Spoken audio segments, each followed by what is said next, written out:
Hello, and welcome to Catholicism in the Car. My name is Parker Zerbal.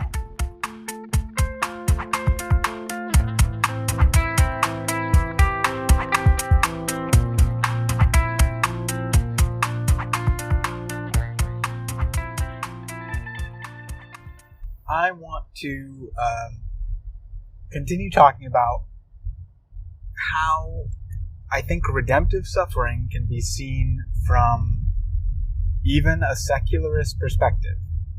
Now, that might sound really odd, but I'll clarify what I mean here in a second. Firstly, though, I just want to make a quick note that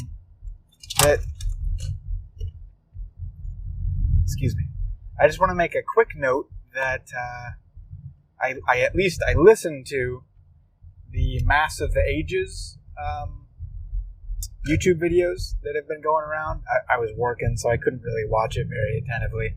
From what I saw, it was incredibly beautiful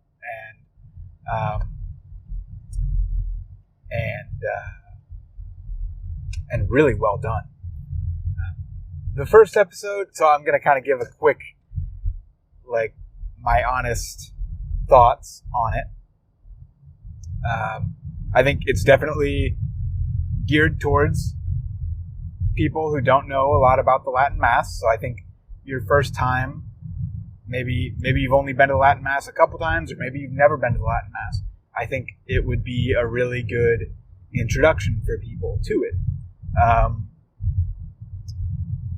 The first episode I think has a much more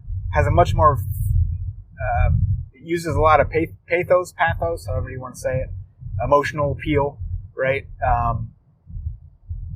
Not as much like information, but really good. A really good introduction, I think. Trying to get people to be sympathetic with the traditional Catholic movement, and I think they did a really nice job of that. The second episode is about basically the history of how the Novus Ordo came about. Focuses a lot on Archbishop Annibale Bugnini, who was an archbishop very much involved in the creation of the Novus Ordo, the new order of the Mass. Kind of at least in my understanding, kind of a slippery character in a lot of ways. And that episode, the second episode, definitely depicts him as a slippery character, I would say. And, seems to me for good reason. I think at times within both episodes, I think on the negative aspect, I think they can get a little too caught up in like comparisons of like the amount of prayers and things. I mean, I get it. The Old Mass has more prayers. They're definitely more orthodox prayers. They're clearer. I think it was something like the Old Mass has 4 times the amount of prayers as the New Mass does within it.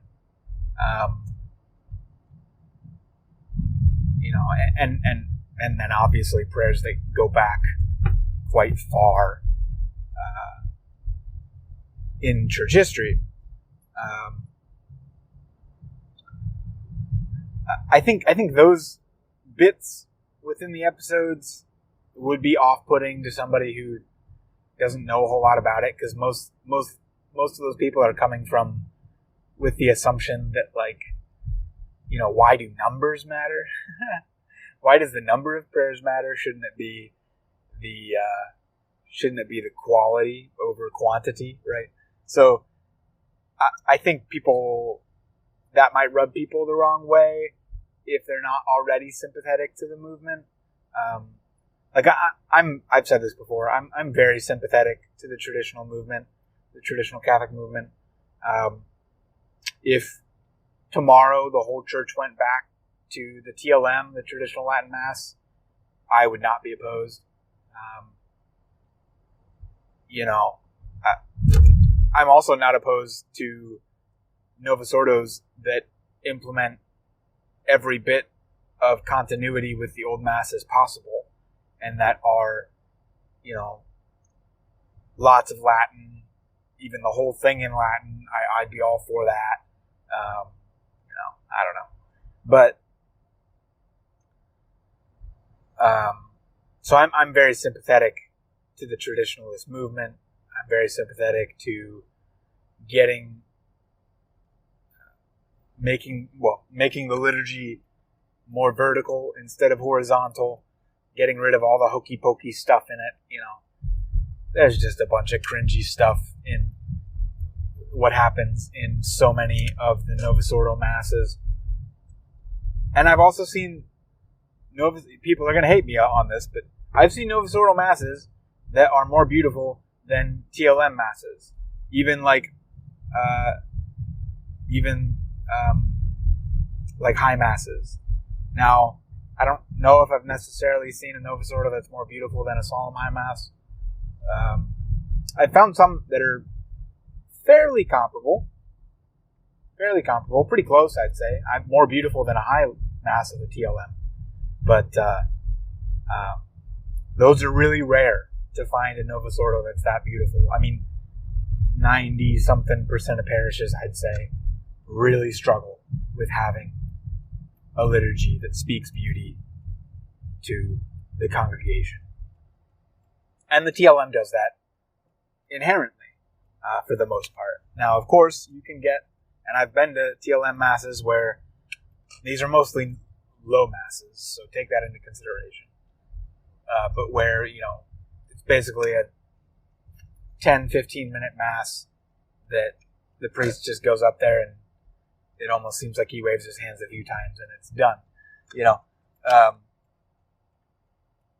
which, is nice, kind of, because for practical reasons, it gets you out quick. That's horrible to say, but,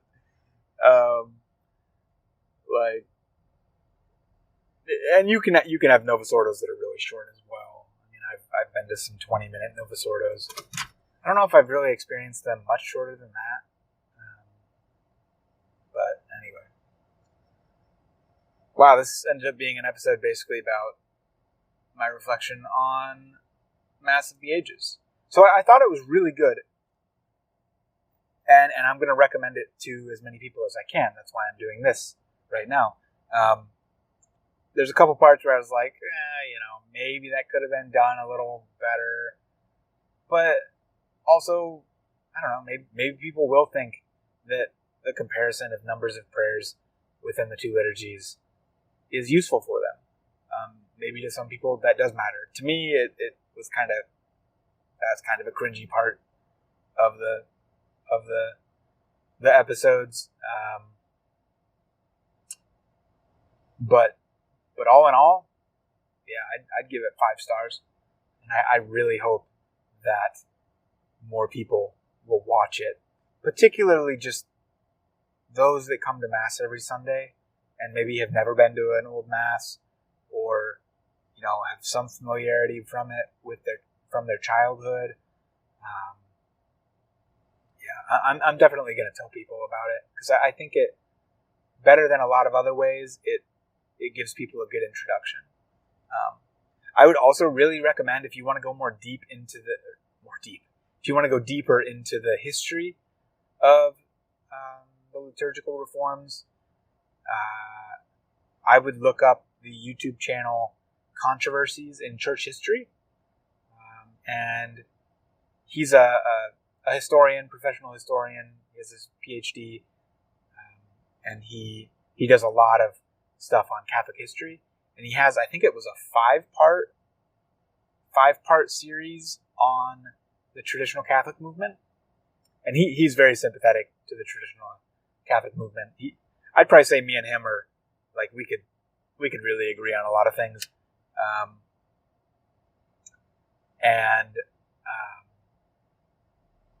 He gives just a great and pretty in depth overview of that history. And I think he does a really good job of it. So check him out, Controversies in Church History, on YouTube, and his stuff on the traditionalist Catholic movement. He also has stuff on the charismatic movement and how that developed. He has stuff on the Catholic liberalism of the 19th century. He has, what were some other ones? He has some about like early church stuff, various councils. He has a really good one on the Council of Constance, which I thought was really enlightening. So, yeah, check him out. Also, check out Mass of the Ages, and try to spread the word about those things. Again, Mass of the Ages, a good introduction. Really, gives an emotional appeal and a brief historical overview of kind of what happened. It's, some people might consider it polemical, and they're not trying to be unpolemical. They're trying to give an emotional appeal to a lot of things. So that's not a bad thing. Because most people are persuaded by pathos appeals and more emotional appeals. So I think they did a really good job. And if you want a more in-depth understanding of the history, check out Controversies in Church History. There we go. All right. Thanks. And next episode, I will actually continue talking about redemptive suffering and my thoughts on how one can even believe in it from a secular perspective. Oh, real quick, please feel free to subscribe to any of my podcasts on any of the podcast players. Find me on YouTube. Please subscribe. Like me on Facebook, like the Catholicism Car channel on Facebook, Twitter, Instagram. We're all there. Catholicism Car. And then I also have a Patreon account if you wish to support what I do at this podcast and this YouTube channel. And you can also support us on Anchor.fm. There's a support button there you click on. I also have links to all of this on my website's support page at www.catholicisminthecar.com.